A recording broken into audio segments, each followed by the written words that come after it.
Hello, English learners. Welcome back to the Speak English with Bible podcast, your favorite comfy spot to practice simple English with natural, friendly conversations. I am David. How is your day going so far? Have you ever messed up really badly and felt completely ashamed? Have you ever felt like you made a mistake so big that you couldn't possibly be forgiven?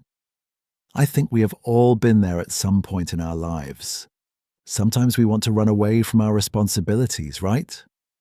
We convince ourselves that total freedom, no rules, and lots of money will bring us true, lasting happiness.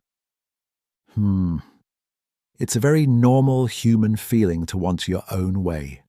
Today, we are going to explore a very special story that deals with exactly these raw emotions. Over 2,000 years ago, Jesus told many beautiful stories, which we call parables.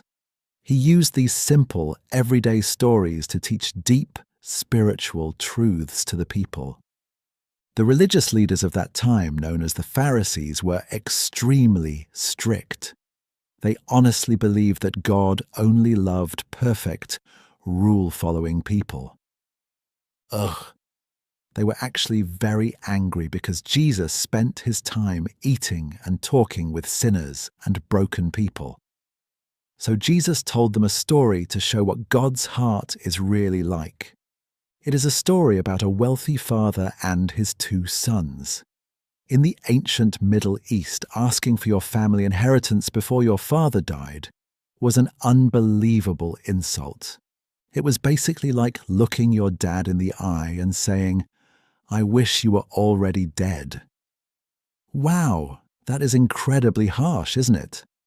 But that shocking disrespect is exactly how our amazing story begins today. It is a powerful tale of rebellion, absolute brokenness, and an unexpected homecoming. Are you ready to hear one of the most famous stories in history about a love that simply never gives up? Settle in, relax your shoulders, and let's step back in time together.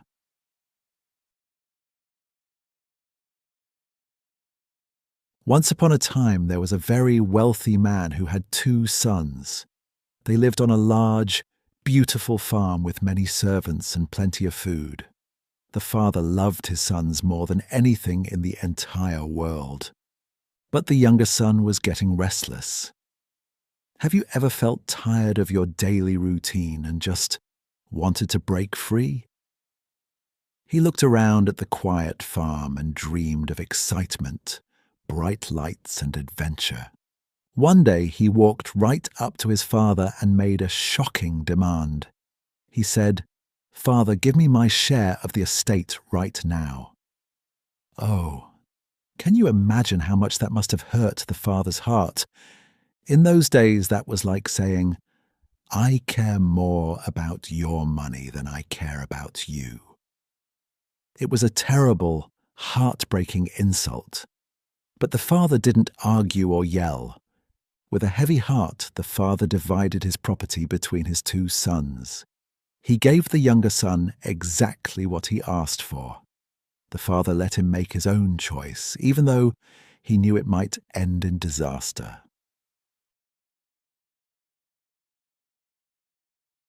A few days later, the younger son packed all his bags.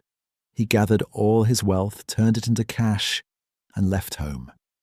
He didn't even look back as he traveled to a distant, faraway country. Wow, he was finally free. No more rules, no more chores, and no more father telling him what to do. He had a pocket full of money and a heart full of wild dreams. He started living a life of crazy luxury. He threw massive parties, bought expensive clothes, and surrounded himself with people who claimed to be his friends. But were they really his friends? He was wasting all of his wealth in wild living.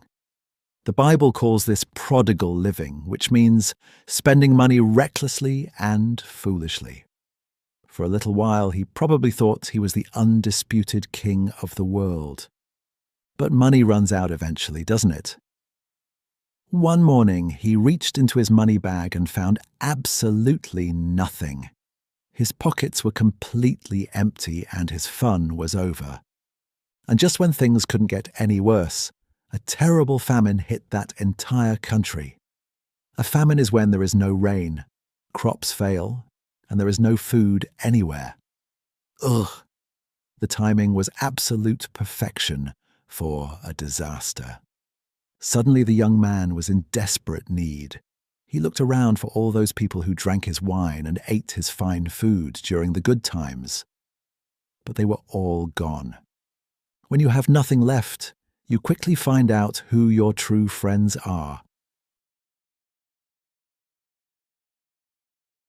He was completely alone, cold, and desperately hungry. He had to find a job, any job, just to survive. He finally found a local farmer who hired him. But the job was the most humiliating work a Jewish boy could ever possibly do. The farmer sent him into his muddy fields to feed the pigs. Pigs were considered dirty and unclean animals. Now, this rich boy who used to wear fine silk was covered in mud and smelling like wild animals. He was so incredibly hungry that even the pig food started looking delicious to him. He longed to fill his empty stomach with the heavy bean pods that the pigs were eating. But no one gave him anything. He had hit absolute rock bottom. Have you ever been at rock bottom? It's a dark, lonely place where your pride is completely broken and shattered. But sometimes rock bottom is exactly where we need to be to see the real truth. Sitting there in the cold mud, surrounded by grunting pigs, the Bible says he came to his senses. He suddenly woke up from his foolish, selfish dream. He remembered his beautiful home. He thought to himself, "How many of my father's hired servants have food to spare, and here I am, starving to death?" He realized that even the lowest worker in his father's house was treated better than he was right now. So he made a brave decision. He said, "I will set out and go back to my father. I will say to him, 'Father, I have sinned against heaven and against you.'" He practiced his apology over and over in his mind. "I am no longer worthy to be called your son. Just make me like one of your hired servants." He didn't expect to be treated like a son anymore. He just wanted to survive. He got up from the mud, turned his back on the pig pen, and started the long, shameful walk home. His clothes were torn rags, his feet were bare and dirty, and his head hung low in absolute shame. He probably wondered the whole way back, will he even look at me? Will he lock the heavy gates? Will he chase me away? He was terrified of the harsh rejection he knew he deserved. But while he was still a long way off, something amazing happened. His father saw him. How did the father see him from so far away? Because the father had been watching the road every single day. He never stopped looking for his lost boy. When he saw that broken, dirty figure walking down the dirt road, his heart was filled with intense compassion. In the ancient Middle East, older, wealthy men never ran. It was considered undignified and shameful to pull up your heavy robes and run in public. But the father didn't care about his dignity at all. He pulled up his robes and ran as fast as he could toward his returning son. He didn't wait for the son to clean up. He didn't wait to hear a proper apology. The father threw his arms around his filthy, smelly son and kissed him. Wow, what a beautiful, overwhelming picture of grace. The son started his rehearsed speech. "Father, I have sinned against heaven and against you. I am no longer worthy to be called your son." But the father didn't even let him finish the sad speech about becoming a servant. He turned to his actual servants and shouted, "Quick, bring the best robe and put it on him. Put a ring on his finger and sandals on his feet." The robe meant pure honor. The ring meant authority and family belonging. The sandals meant he was a free man, not a working slave. The father yelled, "Bring the fattened calf and kill it. Let's have a massive feast and celebrate. For this son of mine was dead and is alive again. He was lost and is found."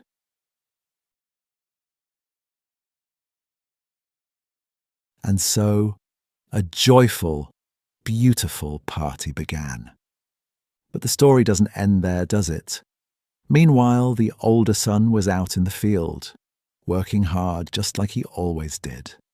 As he came near the house, he heard loud music and dancing. He called a servant over and asked, "What is going on?" The servant smiled brightly and said, "Your brother has come home. Your father has killed the fattened calf because he has him back safe and sound." You would think the older brother would be incredibly happy, right? But he became absolutely furious. He crossed his arms and flatly refused to go inside. The father noticed his older son was missing from the party, so he went out and tenderly pleaded with him. But the older brother exploded with dark anger and bitter resentment. He said, "Look, all these years I've been slaving for you. I never once disobeyed your strict orders, yet you never gave me even a young goat so I could celebrate with my friends. But when this son of yours who has squandered your property comes home, you kill the fattened calf for him." He wouldn't even call him my brother.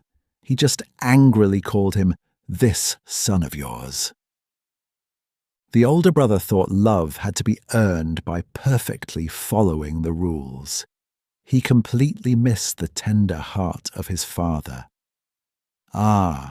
How often do we act just like the older brother, judging others and feeling incredibly self-righteous?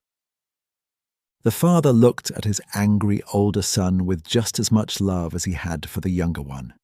He said gently, "My son, you are always with me, and everything I have is yours."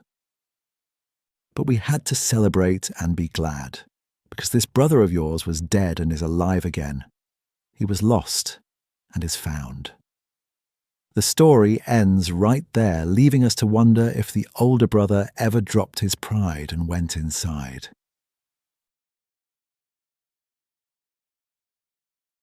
What an incredibly powerful story. It shows us two very different ways to be lost. By breaking all the rules, and by keeping all the rules but having a cold, hard heart. But above all, it shows us a Father whose amazing love is so much bigger than our biggest mistakes. It's a love that runs down the road just to meet us. I hope this beautiful story moved your heart as much as it moves mine every time I read it. There are so many wonderful English expressions in this story that we can use in our daily lives. Are you ready to learn some of them together?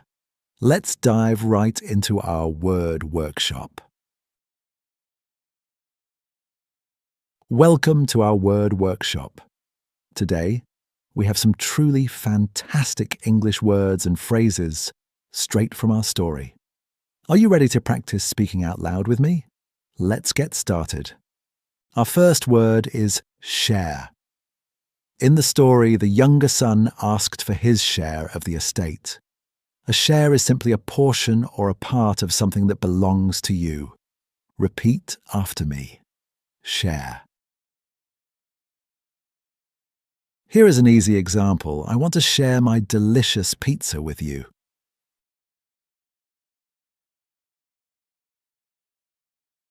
Here is another one. Everyone in the group must do their share of the work.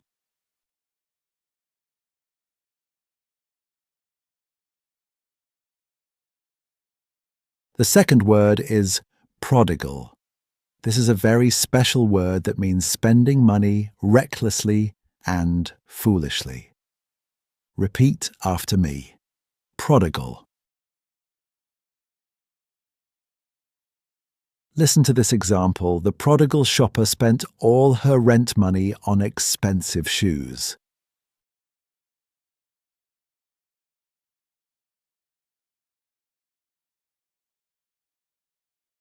Example 2. He lived a prodigal lifestyle and quickly lost everything he owned.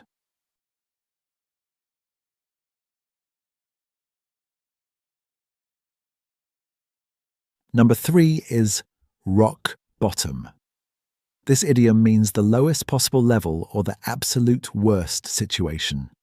The younger son hit rock bottom sitting in that muddy pig pen. Repeat after me.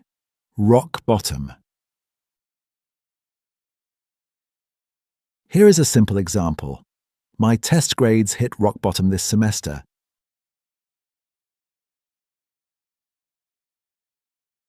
Here is another.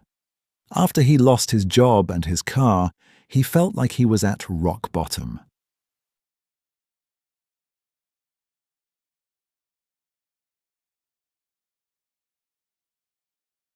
Our fourth expression is come to your senses. It means to finally start thinking clearly and making good choices after acting foolishly. Repeat after me. Come to your senses. First example. I really hope you come to your senses and apologize to her.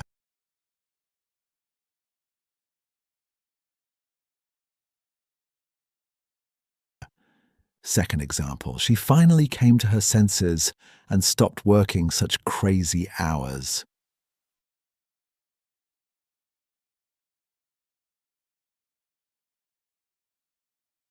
Word number 5 is squander. This is a great, strong vocabulary word. It means to waste something valuable like money or time in a very careless way. Repeat after me. Squander. Here is an example. Please don't squander your amazing musical talents.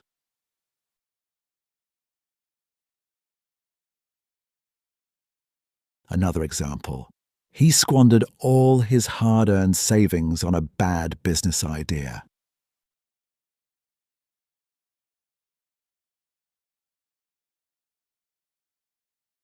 The sixth word is compassion. This beautiful word means a strong feeling of sympathy, love, and wanting to help someone who is hurting. Repeat after me. Compassion. Listen to this. The kind nurse showed great compassion to the scared, sick child.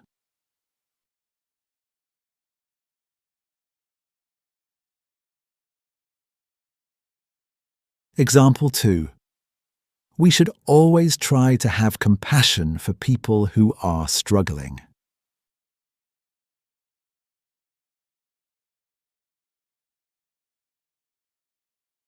Our final word today is celebrate.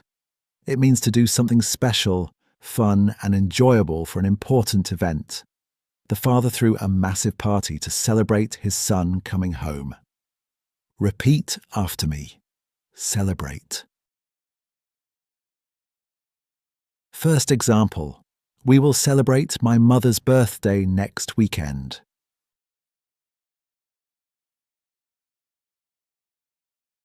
Second example. Let's celebrate your new job with a really nice dinner out.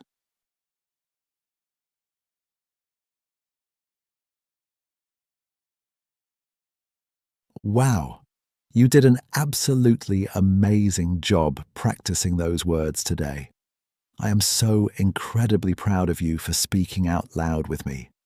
Now that we understand the story and the vocabulary so well, let's just take a deep, relaxing breath together. Let's think about what this beautiful, ancient parable really means for our lives right now. Ah, the story of the prodigal son is so much more than just an old tale. It's a beautiful picture of God's endless, pursuing love for every single one of us. Sometimes we are like the younger brother, running away and making massive mistakes. Other times we are like the older brother, full of pride and secretly judging the people around us. But no matter where you are right now, the Father is always waiting. He isn't standing there with a stick to punish you or scold you. Oh, he is looking down the road, ready to pull up his robes and run toward you with open arms. You are never too broken, too dirty, or too far gone to come back home. I really hope this powerful reminder brings a deep, warm sense of peace to your heart today. If this incredible story touched you, please don't forget to subscribe and hit that like button. I would absolutely love to hear your thoughts, so please leave a gentle comment down below. Also, remember to check our community tab for this weekend's special shadowing challenge. It's a wonderful way to practice speaking these new English words out loud. Thank you so much for spending this quiet, beautiful time with me today. Keep practicing your English. Keep trusting in that amazing grace. And I'll see you in our next story. Sleep well, my friends, and good night.